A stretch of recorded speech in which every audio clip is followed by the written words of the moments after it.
நம்ம சாப்பிடும்போது எப்போவுமே உணவுப் பொருட்கள 2 பக்கமும் சமமா கடிச்சு சாப்பிடணும். சில பேர் ஒரு பக்கமாவே சாப்பிட்டுட்டே இருப்பாங்க. ஏன்னா, இன்னொரு சைடுல இருக்க பல்லுல ஏதாவது கூச்சம் இருக்கலாம்.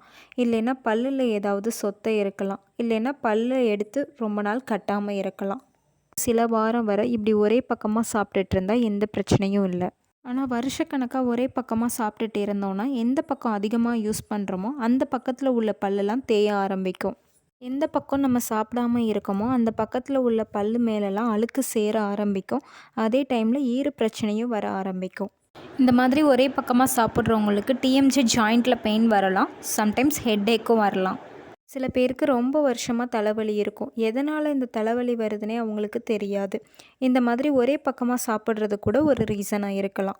நீங்களும் இதே மாரி ஒரே பக்கம் சாப்பிட்டுட்டு இருக்கீங்களா? அப்போ ஃபர்ஸ்ட்டு எதனால நீங்க ஒரு பக்கமா சாப்பிட்றீங்கங்கிற ரீசன தெரிஞ்சுக்கோங்க. அதுக்கப்புறம் அத சரி பண்ணிட்டு 2 சைடும் சாப்பிடுங்க.